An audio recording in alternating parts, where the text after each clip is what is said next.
texto de hoje é Marcos capítulo 9. Ainda não começamos a série Encontros com Jesus. Quero aproveitar esse mês de outubro para trabalhar somente Cristo e somente a graça. Marcos capítulo 9, versículos de 2 a 8. Versículos 2 a 8. Diz assim a palavra do nosso Deus: 6 dias depois, Jesus tomou consigo Pedro, Tiago e João e os levou em particular a sós, a um alto monte. E Jesus foi transfigurado diante deles. As suas roupas se tornaram resplandecentes de um branco muito intenso, como nenhum lavandeiro no mundo as poderia alvejar. E lhes apareceu Elias com Moisés, e estavam falando com Jesus. Então Pedro, tomando a palavra, disse a Jesus: Mestre, bom é estarmos aqui. Façamos 3 tendas, uma para o Senhor, outra para Moisés e outra para Elias. Pois não sabia o que dizer por estarem eles apavorados. A seguir veio uma nuvem que os envolveu, e dela veio uma voz que dizia: Este é o meu filho amado, escutem o que ele diz. E de repente, olhando ao redor, não viram mais ninguém com eles, a não ser Jesus. Vamos orar mais uma vez? Peça a Deus aí para falar o seu coração. Não vamos pensar na segunda-feira agora. Deus, a Tua palavra diz que a fé vem pelo ouvir e ouvir da pregação da palavra de Cristo. O texto foi lido. Nós carecemos da iluminação do Espírito Santo. O mesmo Espírito que inspirou os apóstolos é o mesmo Espírito que habita em nós, que age de maneira ordinária e extraordinária no Teu povo. Opera no coração da Tua igreja nessa noite, Deus. Se há alguém aqui que ainda não tem a fé salvadora, ó Deus, Tua palavra será pregada e já foi lida. Visita com graça, com transformação. Santifica os nossos corações, firma os nossos olhos em Cristo e somente em Cristo nessa noite. E que a voz de Cristo, Deus, possa calar os anseios mais profundos do nosso coração nessa noite. Tua palavra diz claramente para nós que as Tuas ovelhas ouvem a Tua voz e seguem os Teus caminhos. E eu confio na Tua palavra. Faça de mim apenas instrumento em Tuas mãos, no nome e para a glória de Jesus. Amém. Queridos, nós nascemos fora do jardim das delícias, fora do Éden, e a vida fora do Éden é marcada por lágrimas do berço à sepultura. Mas as lágrimas significam sanidade mental, porque é normal ficar triste com coisas tristes. É saudável emocionalmente chorar, gente. Você sabia disso? Viver fora do Éden não tem jeito. As lágrimas descem mesmo em algum momento. Mas presta atenção, mesmo assim, pela graça de Deus, é possível viver momentos aqui nesse mundo que você gostaria que o tempo parasse. Um momento especial, quem sabe, um passeio, uma conversa legal. Se estivesse ali aquela tecla pause, a oportunidade de congelar a imagem. Você já passou por algum momento assim? Já viveu um momento tão especial que você gostaria que aquele momento prolongasse? Quem sabe um passeio, o nascimento de um filho, a cerimônia de casamento, a formatura, a lua de mel, um banho de cachoeira. Quem gosta aqui? Levante a mão. Eita, nossa região precisa de uma cachoeira boa, né? Um finalzinho de tarde na praia. Gente, eu gosto muito. Uma brincadeira de infância. Eu tenho uma memória fotográfica da minha infância. Eu lembro de momentos específicos com meu pai, com a minha mãe, com os meus irmãos. Meu pai ensinando a gente a andar de bicicleta. Que momento gostoso. Tenho certeza que você já experimentou algo assim. O problema é que o tempo não para. O nosso querido Pedro, diante da glória de Cristo, sem entender direito o que está acontecendo, ele tem uma ideia. Vamos fazer 3 tendas e ficar aqui para sempre. Que maravilha! Vamos ficar aqui para sempre. Mas antes de você criticar o Pedro precipitado, porque ele é precipitado mesmo, tente imaginar a cena. Jesus em glória, Moisés e Elias. Imagine isso. todo o Antigo Testamento representado em duas pessoas e Jesus Cristo glorificado. O Pedro automaticamente: Senhor, vamos parar tudo, não vamos descer essa montanha, vamos ficar aqui para sempre. O texto de hoje ele é registrado nos 3 evangelhos, Mateus, Marcos, Lucas, e cada evangelista traz assim uma ótica, e é muito interessante. Eu vou ler vários textos aqui, e ele é usado de maneira equivocada para afirmar que é possível alguém vir dos mortos para trazer alguma mensagem do outro mundo para a gente. Esse texto aqui é usado para dizer isso, mas em nenhum momento, você já leu o texto, Moisés e Elias conversaram com os apóstolos. Eles apareceram conversando com Cristo. E o que acontece aqui, meus irmãos, não é normativo para a vida da igreja, nem é uma ordem para a gente. O que acontece aqui é um daqueles eventos especiais na história da redenção que não se repetem, são únicos. Assim como o Pentecostes, a crucificação de Jesus, eles não se repetem. Aqui é um momento desse, um marco na história. É bem verdade que a Bíblia diz que Jesus é o mesmo ontem, hoje e amanhã, mas a história da redenção, ela tem início, no princípio criou Deus todas as coisas, ela tem meio e tem fim. Haverá um final da história. E esse, como eu falei para vocês, é um evento único na história da redenção. Lucas, trazendo alguma informação também sobre isso que aconteceu, ele mostra que a conversa de Moisés com Elias é sobre um ponto alto da redenção. Projeta, por favor.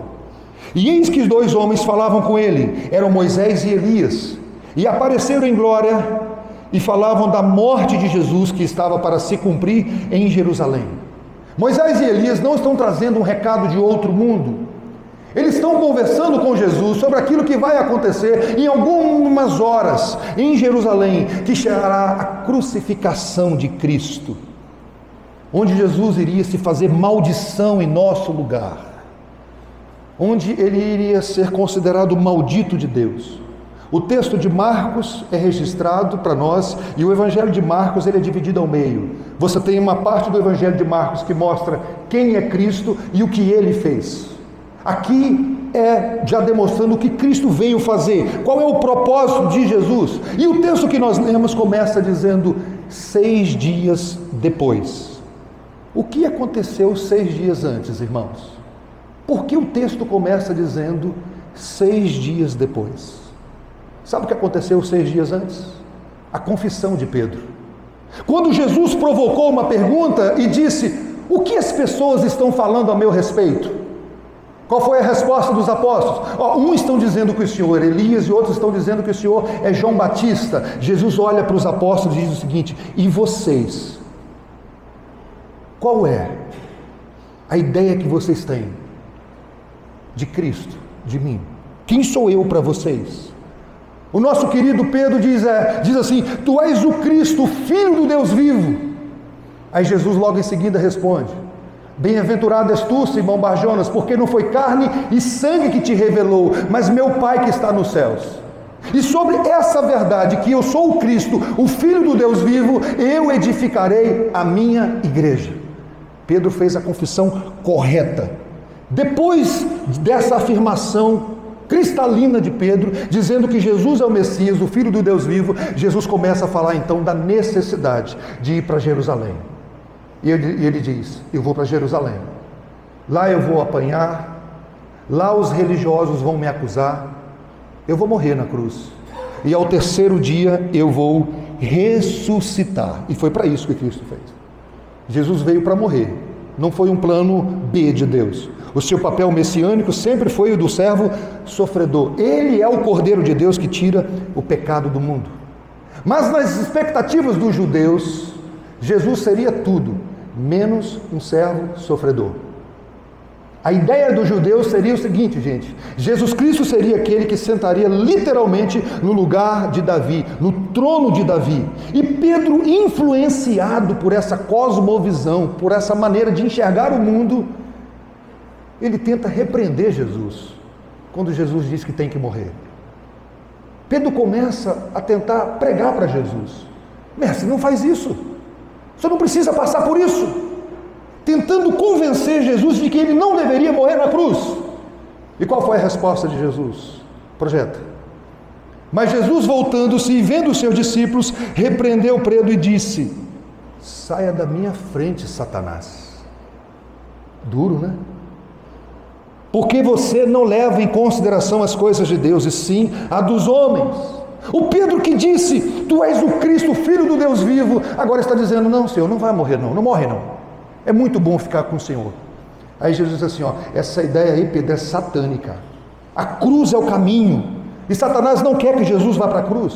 A cruz é onde acontece a grande batalha escatológica, a grande batalha final. E a grande batalha final não acontece no livro do Apocalipse, no final, quando Jesus voltar, mas ela já aconteceu na cruz do Calvário, quando Cristo, o descendente da mulher, esmagou a cabeça da serpente. É por isso que você não vai encontrar nenhuma batalha no livro do Apocalipse. Cristo já está em glória, vitorioso. Ele é o rei da glória. É na cruz que ele vence. Paulo aos Colossenses, ele diz que Cristo rasgou o escrito de dívida, pagou, derramou o seu sangue, porque a Bíblia diz que o salário do pecado é a morte. E presta atenção numa coisa, irmãos, o sangue na Bíblia, ele não tem aquela visão mágica. O sangue pelo sangue, o que significa sangue na Bíblia é vida. Jesus estava na cruz e ele foi para a cruz para entregar a sua vida, um sacrifício. Existe uma dívida, e a Bíblia diz que o pagamento do pecado é a morte, e ao dar a sua vida, Jesus fez o pagamento e quitou toda a nossa dívida. É com isso em mente que Jesus está caminhando para a cruz do Calvário, e ele vai como uma ovelha muda. Ele vai se entregar no Gólgota, e ele não quer ser impedido por ninguém, nem mesmo pelos seus discípulos. Ele veio para isso, desde o nascimento de Jesus, quando ele começou a caminhar, toda a sua caminhada foi em direção à cruz. Ele é o Cordeiro de Deus, que foi morto desde a fundação do mundo, e ele está indo em direção à cruz do Calvário, e ele está falando para os seus discípulos: olha, eu estou indo para Jerusalém, e lá eu vou morrer. Eu vou encerrar todo o sistema sacrificial. O cronômetro está zerando, está tudo pronto.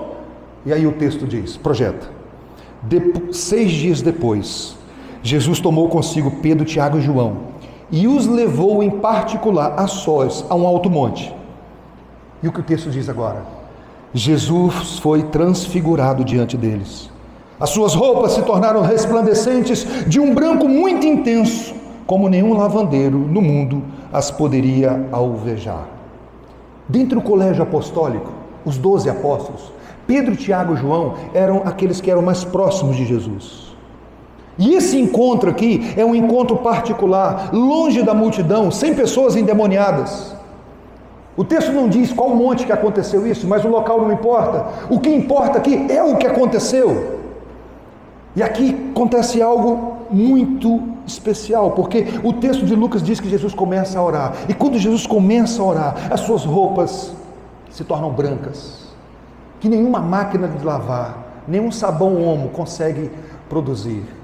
A glória de Cristo aparece diante dos discípulos, é um momento glorioso, a manifestação do Filho de Deus.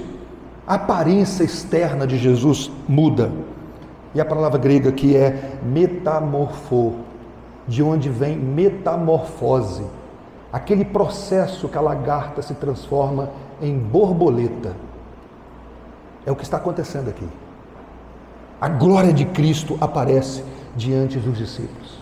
E olha o que o Sproul diz: poderíamos dizer que Jesus atravessou a fronteira entre o natural e o sobrenatural, o humano e o divino, uma vez que o manto, olha isso aqui, coisa linda, o manto da humanidade que ocultava a sua verdadeira glória foi removido, e a sua glória tornou-se visível. É algo extraordinário. Eu não consigo arranhar a superfície para tentar entender o que aconteceu aqui. É algo glorioso, e nós precisamos tirar as sandálias dos pés aqui com muito temor, porque o finito não pode conter o infinito. Calvino dizia isso.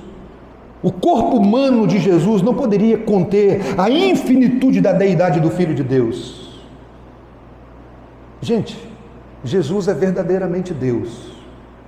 e verdadeiramente homem. O tempo inteiro.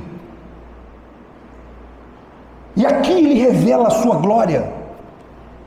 A fé cristã, presta atenção, a fé cristã e jovens que estão aqui, que frequentam a faculdade, a fé cristã, ela não é racional e nem irracional.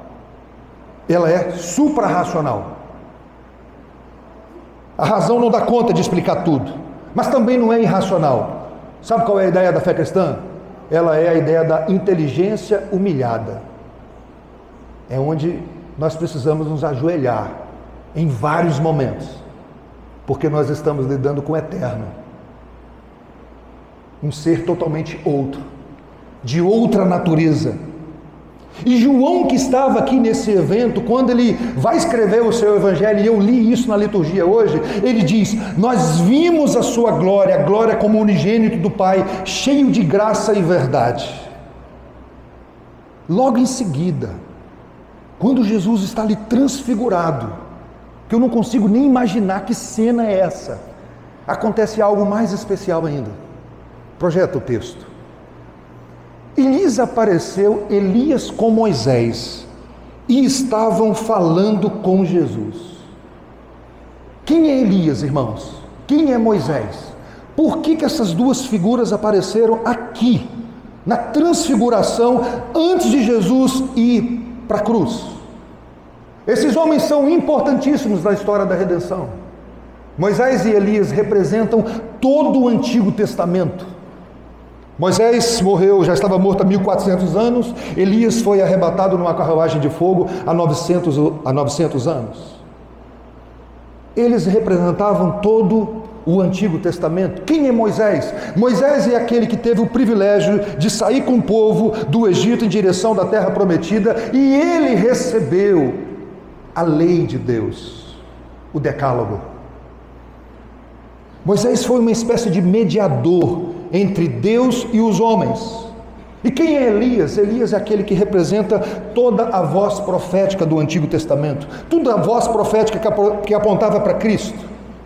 Aqui, nesse exato momento, desse momento especial, a igreja militante, a igreja que milita aqui, enquanto nós caminhamos, a igreja triunfante, a igreja que já está na glória, a igreja militante representada pelos apóstolos, e a igreja triunfante através de Moisés e Elias, juntos, com Cristo.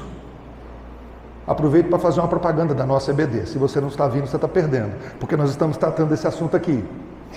Diante de Cristo em glória. O segundo livro da Bíblia se chama Êxodo. Ele é um dos 5 livros do Pentateuco, os 5 primeiros livros da Bíblia.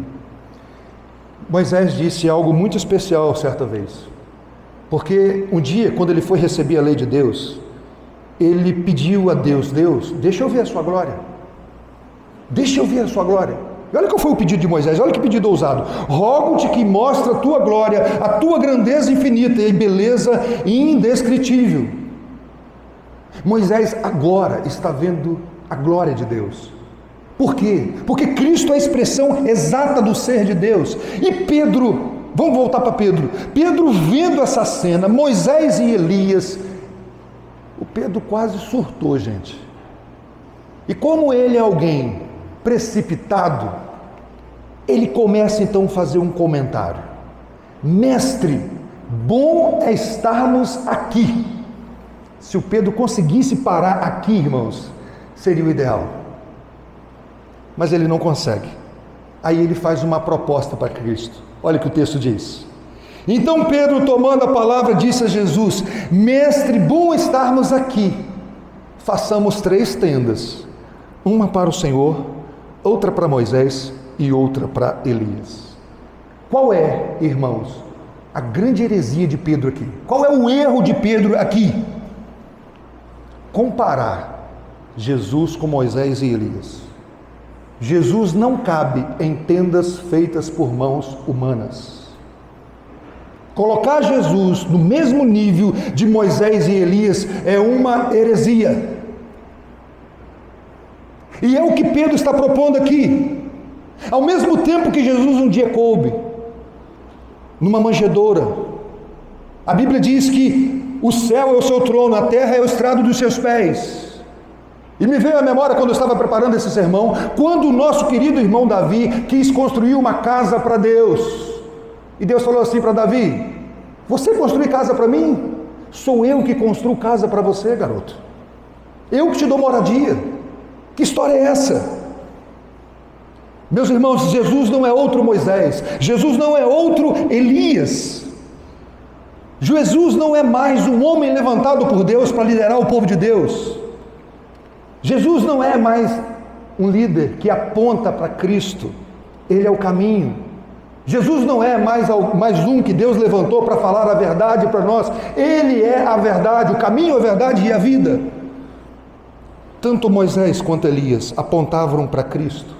O Cristo que é o nosso Redentor, que é o Emanuel, que é o Deus conosco, que é a ponte que une a distância entre o homem pecador e o Deus que é santo. Aquilo que Moisés e Elias jamais conseguiram dar. Ele é o mediador, Ele é o Senhor, Ele é verdadeiramente Deus. Tim Keller projeta. Por meio de Jesus, podemos cruzar a distância que nos separa da própria essência da realidade. Podemos entrar no compasso da dança. Jesus é o templo e o tabernáculo que põe fim a todos os templos e tabernáculos, pois Ele é o sacrifício que põe fim a todos os sacrifícios. O supremo sacerdote que mostra o caminho a todos os sacerdotes.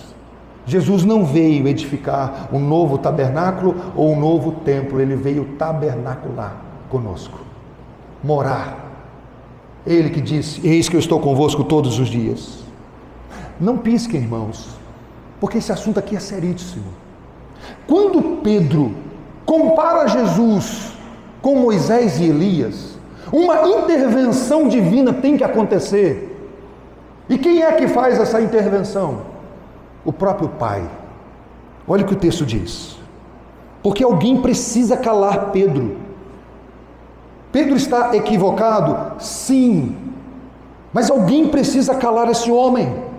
E olha o que o texto diz: a seguir veio uma nuvem que os envolveu, e dela veio uma voz que dizia: este é o meu filho amado, escutem o que ele diz.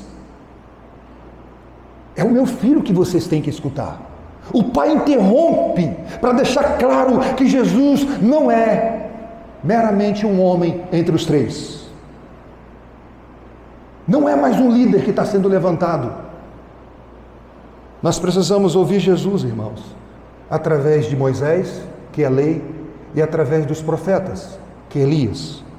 Quando a lei não aponta a Cristo, é legalismo, apenas regras humanas. E Paulo diz que o fim da lei, a finalidade da lei é Cristo. Por isso Deus diz: escutem o meu filho, em quem tenho todo o meu prazer. Jesus não pode ser confundido com homens, ainda que os mais ilustres. Ele é Deus. Não pisquem agora, projeta.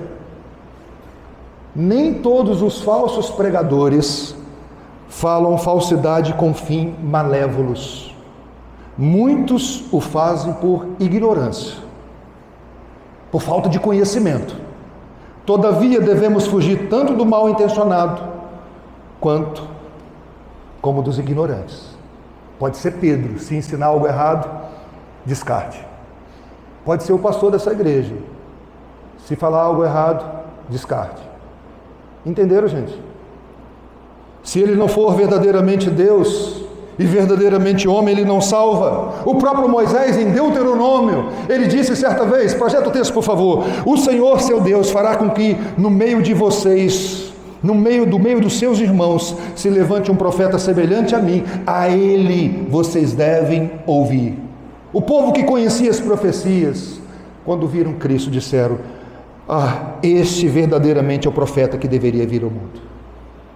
Ele é o Cristo, o Filho do Deus vivo. No batismo de Jesus, uma voz foi escutada: eis o meu filho amado, em quem me comprazo. Agora, outra vez essa voz aparece: esse é meu filho amado, ouvem, escutem o que ele diz. Moisés está ali para aprontar para Cristo, porque a lei sem Cristo mata, não converte, não regenera ninguém, não salva, não liberta o homem. E presta atenção, querida igreja, Toda voz profética desconectada da história da redenção é perda de tempo. Não pisque, você que está aqui. Deus nunca levantou um profeta para falar sobre compra de terreno, para falar sobre faculdade, para falar sobre casamento como um fim em si mesmo, para falar sobre filhos, a não ser aqueles que estão conectados com o Filho de Deus. Deus nunca levantou um profeta para isso. Toda profecia que está desconectada de Cristo deve ser rejeitada. O profeta tem que apontar para Cristo, não para um fim em si mesmo.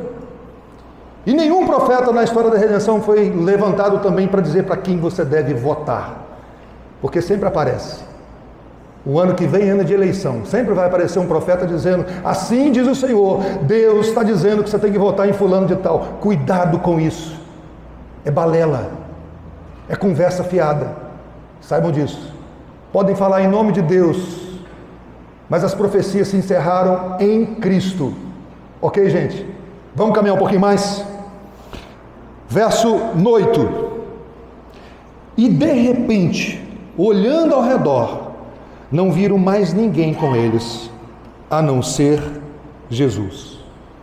Termina aquele período maravilhoso, onde Deus deixa claro quem que nós devemos escutar, que tanto Elias quanto Moisés apontavam para Cristo. Ficam só eles e Jesus Cristo. Onde Moisés e Elias já se foram, e Cristo é aquele que continua conosco até a consumação dos séculos. Queridos, em outubro de 1517, Deus trabalhou de maneira muito especial na vida de um monge chamado Martinho Lutero, onde ele reafirmou a necessidade de voltarmos às Escrituras. Esse movimento chamado Reforma Protestante, ele continuou através de João Calvino, Martin Bucer e outros. Foi um retorno à Bíblia, onde a Bíblia deveria ser a autoridade máxima. Desse movimento saiu os 5 solas, pilares da Reforma Protestante, reafirmações sobre as doutrinas básicas do cristianismo. Vocês já ouviram falar em somente a Escritura? Somente a fé, somente a graça, somente Cristo e somente a Deus toda a glória. Hoje eu queria reafirmar com vocês somente Cristo. E preste atenção do que o Dr. Michael Horton diz sobre somente Cristo. Não há bênção ou mérito, nenhuma base para a esperança que possa ser encontrada fora de Cristo, mesmo no Pai ou no Espírito Santo. Sabe por que o Dr. Michael Horton está afirmando isso? Não existe relacionamento com Deus sem Cristo. Não existe relacionamento com Deus sem Cristo. Nós não podemos confundir a graça comum que nos ensina que Deus manda chuva para incrédulos também e para aqueles que creem, com a graça especial. A graça especial, ela nos ensina que Deus nos salva em Cristo, somente em Cristo, onde não existe nenhum relacionamento salvífico, irmãos, fora de Cristo. E quando Cristo não é central na vida de um cristão, quando Cristo é secundário, nós temos ali uma teologia de regras. Eis o meu filho amado, escutem o que ele diz. Aplicações para nós. Quem é Jesus para você? Se alguém perguntar para você, quem é Jesus para você? Qual seria a sua resposta? Um profeta? Um cara gente fina? Alguém que veio nos ensinar sobre amor? Alguém igual a Moisés? Alguém que veio nos ensinar a ressignificar a vida? Quem é Jesus para você? Um homem íntegro, reto? Um homem que nos ensinou sobre o amor, sobre amar o inimigo? A Bíblia diz que Deus tem prazer na obediência, saiba disso. Mas a única obediência que representa o ser humano diante de Deus é a obediência de Cristo. Ele que obedeceu de maneira perfeita, com a motivação correta, amando a Deus sobre todas as coisas e amando o próximo como a si mesmo. Ele obedeceu em amor, e é por isso que a Bíblia diz que não há salvação fora de Jesus Cristo, o nosso Redentor. Eu e você precisamos descansar na obra dele. Você já entendeu que é somente Cristo e Cristo somente? Não é Jesus e mais Moisés, gente. Ou você tem feito uma tenda para Jesus e para mais alguém? Cuidado, nós fazemos tendas com muita facilidade. Por isso não critique Pedro precipitadamente. Calibre o seu coração. Você verdadeiramente descansa na obra de Cristo? Se Deus perguntar para você, hoje ainda, me dê um motivo plausível para não deixar você ir para o inferno, qual seria a sua resposta? Qual seria a sua resposta? Você diria para Deus assim: Deus, eu não sou tão ruim quanto fulano de tal. Essa seria a sua resposta? Ou você falaria para o Pai: eu sou terrível, Senhor, mas eu creio em Cristo como meu único e suficiente Salvador? Segunda aplicação. O texto de Lucas trata do mesmo encontro, mas ele traz um detalhe importantíssimo. Projeta. Depois daquela voz, perceberam que Jesus estava sozinho. Eles ficaram como, irmãos? Calados. E naqueles dias, não contaram nada a ninguém a respeito que tinham visto. A pergunta que eu faço é: a voz de Cristo cala o seu coração diante dos anseios dessa vida? Eu tomei uma decisão ministerial e já compartilhei com o conselho, inclusive já compartilhei com a igreja. Eu não tenho e nem posso ter palavras melhores que a de Cristo. Se alguém não escuta Cristo, eu não tenho como convencer alguém. Se a voz de Cristo não cala o seu coração, eu não tenho nada para fazer. Não tenho mais nada. Até porque foi Jesus que disse: as minhas ovelhas, elas ouvem a minha voz e seguem os meus caminhos. Eu sou grato a Deus, irmãos, pela influência de bons pregadores, de bons livros que eu leio. Mas esses livros, esses autores só serão, de alguma medida, eles irão me ajudar se eles apontarem para Cristo. O Tim Keller não substitui Cristo na minha vida. O Calvino não substitui Cristo na minha vida. Eu subo nos ombros desses homens, mas para enxergar Cristo, para me apropriar de Cristo, porque eles são conhecedores profundos. Deus dê muita graça para eles. Mas não como alguém que eu confio cegamente. As minhas dúvidas, eu não tiro com o pastor Augusto Nicodemos nesse sentido. Ele pode ser um instrumento para me orientar a compreender Cristo. Mas é Cristo que tem a última palavra. A Ele eu vi. Onde Deus estabeleceu aqui o meio ordinário. Ouve, escutem o meu filho. Terceira, quando você não souber o que dizer, e em vários momentos você vai experimentar isso, não fale nada. Ouça Cristo. Quando você estiver confuso e não souber em que acreditar, ouça Cristo. Quando os caminhos de Deus forem contrários aos seus caminhos naturais, não confie no seu próprio coração, ouça Cristo.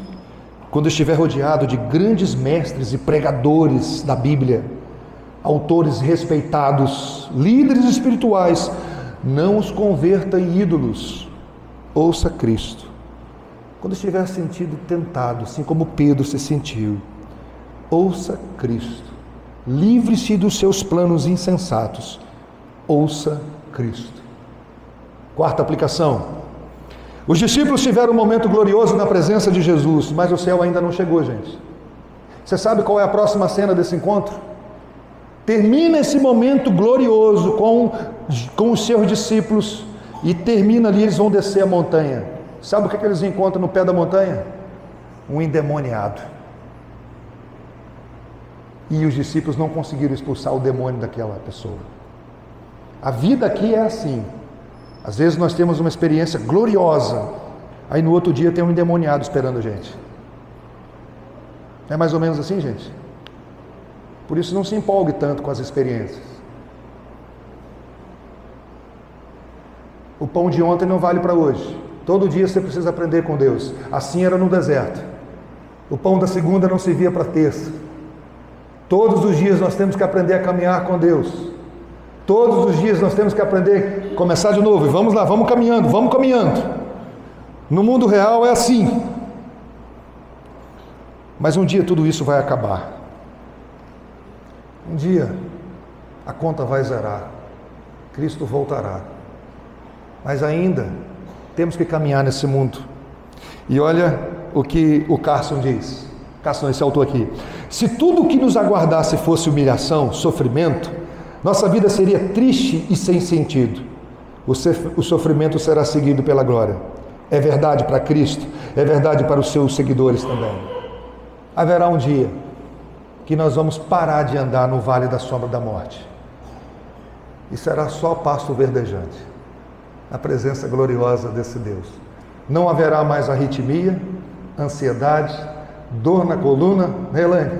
Dor no joelho, enxaqueca, vai acabar isso tudo, gente. Diabetes, tudo vai acabar. Ninguém vai precisar tomar forxiga mais. Acabou. Pressão perfeita. É mim, gostou, não é mim? Aguardamos esse dia, meu irmão. Por último, no momento estamos do lado de fora da porta, mas a Bíblia garante que não será sempre assim. Um dia nós iremos entrar. A porta qual batemos por toda a nossa vida finalmente se abrirá.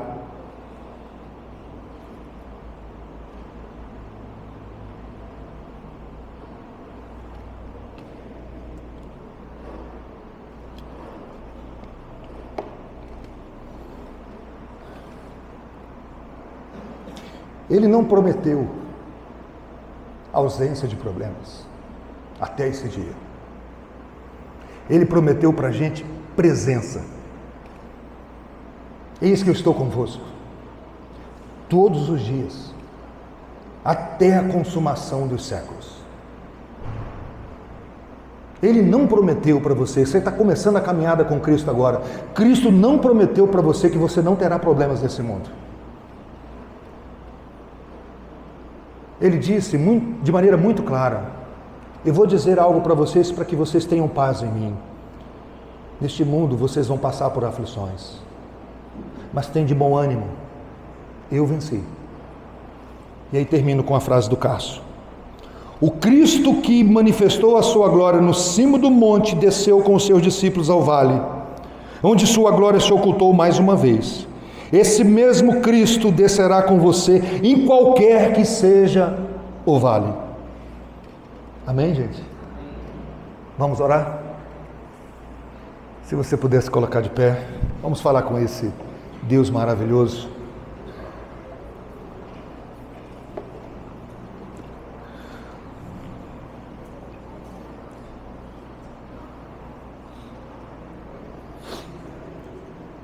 A Bíblia diz que se a nossa esperança em Cristo se limita apenas a essa vida, somos os mais infelizes de todos os homens.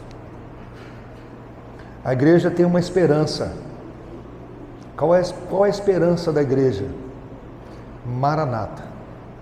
Ora vem, Senhor Jesus. Por que o livro de Apocalipse diz assim? O Espírito diz à igreja: Maranata, ora vem, Senhor Jesus. Uma igreja cheia do Espírito Santo deseja, almeja o retorno de Cristo, porque o retorno de Cristo significa a conclusão da nossa salvação. Vamos orar, gente? Vamos falar com o nosso Deus? Ó Deus bendito,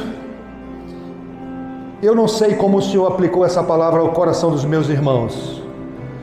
Eu sei que o Senhor é suficiente para todas as necessidades. Se tem alguém desanimado, Deus, traz fortalecimento espiritual. A certeza da Tua presença constante, no nome de Jesus. Abençoa os meus irmãos com poder e graça. Abençoa a minha vida, Deus. O Senhor sabe o quanto eu necessito de Ti. Continue transformando o nosso coração, trazendo ânimo novo, fortalecendo o nosso homem interior. Que diante das dificuldades dessa vida, Deus, a Tua presença possa continuar fazendo toda a diferença. No nome e para a glória de Jesus. Amém.